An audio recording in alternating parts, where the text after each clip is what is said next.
Assalamu alaikum dostlar, tuğanlar, amansınlar. Dostlar, bu rolikti tartıştan maksat eskertүү. Allah subhanahu wa taala ayткан eskertүү мумин мусулмандарга пайда алып келет, пайда жеткирет депчи. Ким өзүн мумин мусулманмын дегеле ушу мусулманмын деп эсептесе, мен айтып аткан эскертүүлөр пайда жеткириш керек, сөзсүз. Бул роликте айтыла турган сөздөр кимге тиешелүү? Бул сөздөр ушундай адамдарга тиешелүү.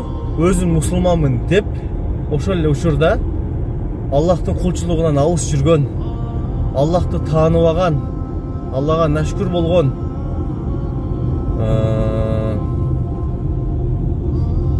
кыскасы Аллахты нааразы кылган туугандарга, досторго тиешелүү. Туугандар, достор, Аллах субханаху ва таала менен биздин көзүбүздү көргөзүп аткан Аллах субханаху ва таала. Тилибизди сүйлөтүп аткан, кулагыбызды угузуп аткан, колубузду карматып аткан, иштетип аткан манжаларын, бутубузду бастырып аткан, денебизди канды айландырып аткан, жеген тамакты алгылдырып чыгарып аткан, жүрөгүбүздү соктуруп аткан Аллах субханаху ва таала. Аллах субханаху ва таала ушундай улук зат.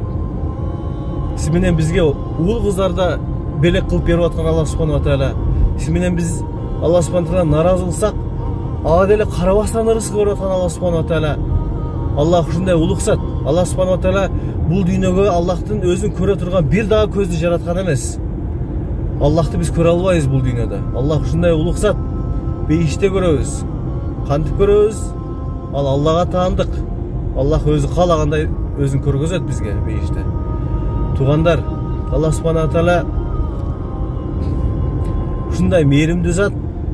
Мээриминде чеги жок да. Мисалы, сиз бир энени мисал келтирейли. Баласы апа дейт, кир жууп аткан болсо, о балам деп коет. Андан кийин дагы апа дейт. Андан кийин дагы о балам деп коет.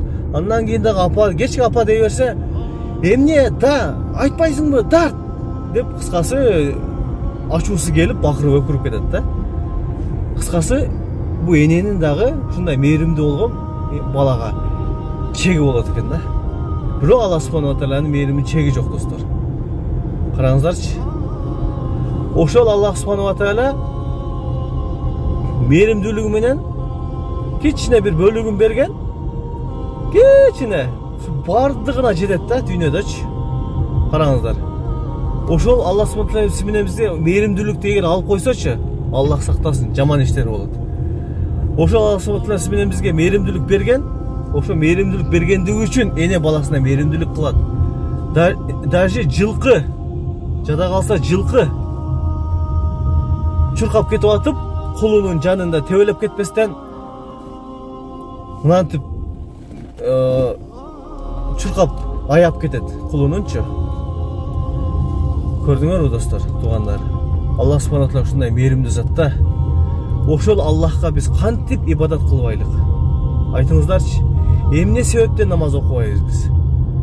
Албетте, буга дагы себептер бар. Албетте, себептер бар. Биринчиден, бул жалкоолук. Жалкоолук. Биз жалкоолугубуздан, шалакылыгыбыздан ушул намазды окуй албай атабыз, тургуза албай атабыз, Аллага кулчулук кыла албай атабыз.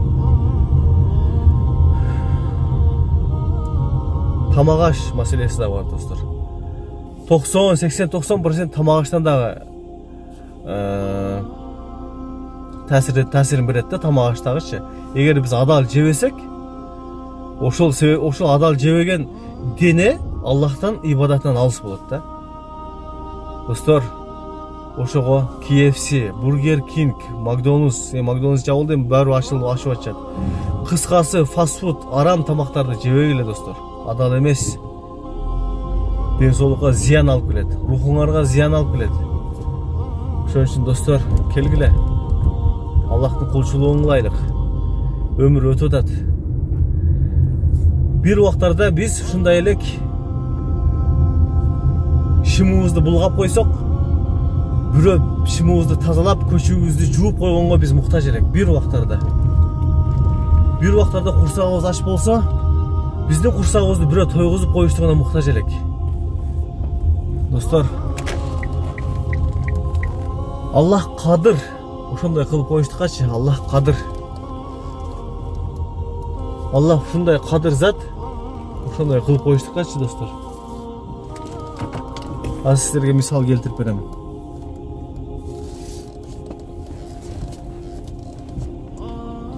Азыр ишенбесеңиздер, больницага барсаңыздар, ушундай адамдар жатат больницада.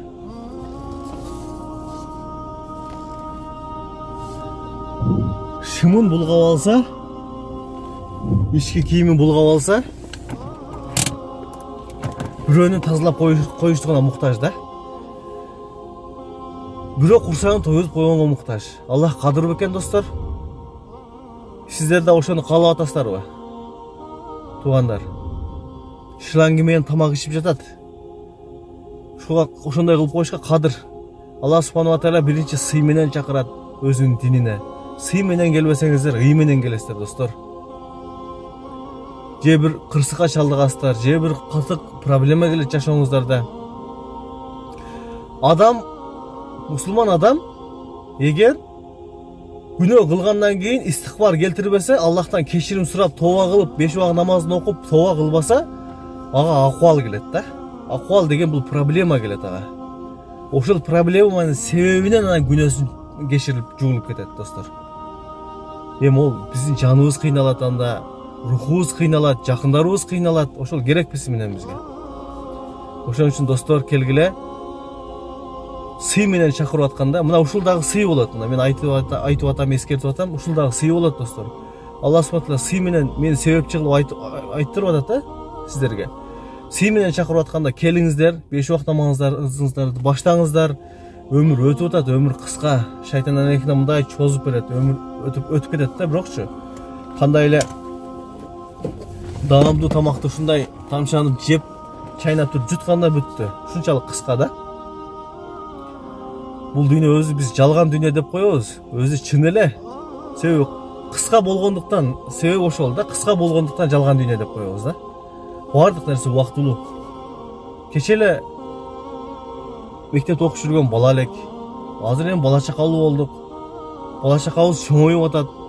Ушинтип кете беришибиз керекпи эми, достор? Ушинтип кете бербешибиз керек да биз.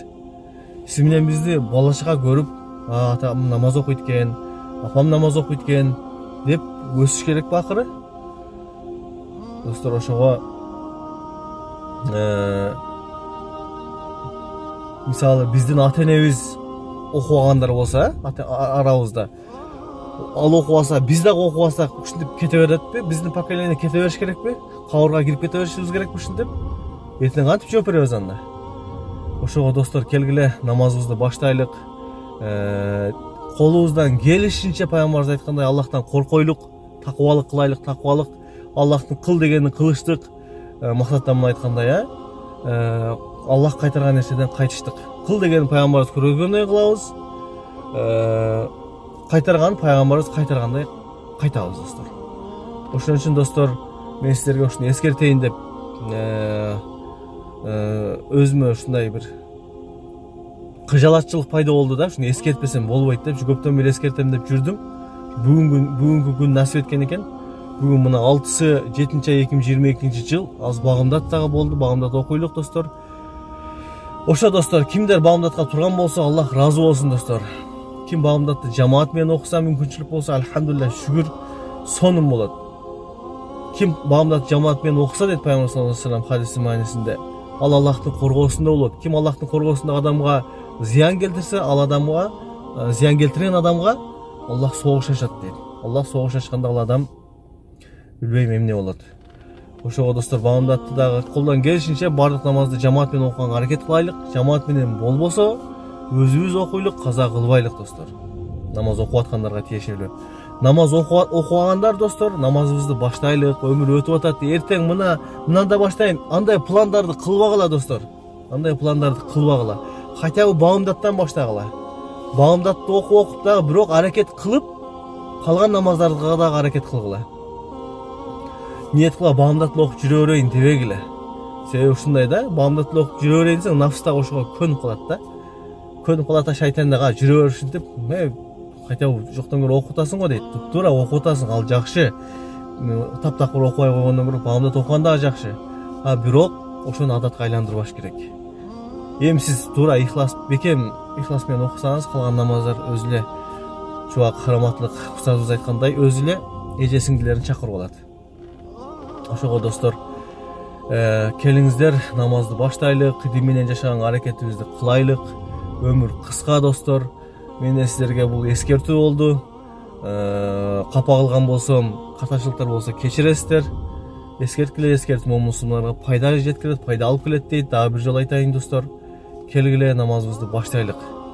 Мындан кийин ушул менин каналымда ушундай эскертүүлөр болуп турат достор. Иншаллах күтүңүздөр достор. Аман болуңуздар. Сиздердин баарыңыздарды жакшы көрөмүн. Аллах үчүн иншаллах намазыңыздарды баштаңыздар. Сиздер да бейишикке кирисиңиздерди каалаймын. Кандай өзүмө каалаган нерсени сиздерге да каалайм. Пайгамбарыбыз Мухаммад саллаллаху алейхи вассалам чогуу болуштугубуз, баарыбыз бирге болуштугубузду, бейиште болуштугубузду каалайбыз досум. Досторума да каалаймын достор. Ошого келгиле иншалла. Сөздү көбөйтпөйүн. Аман болгула.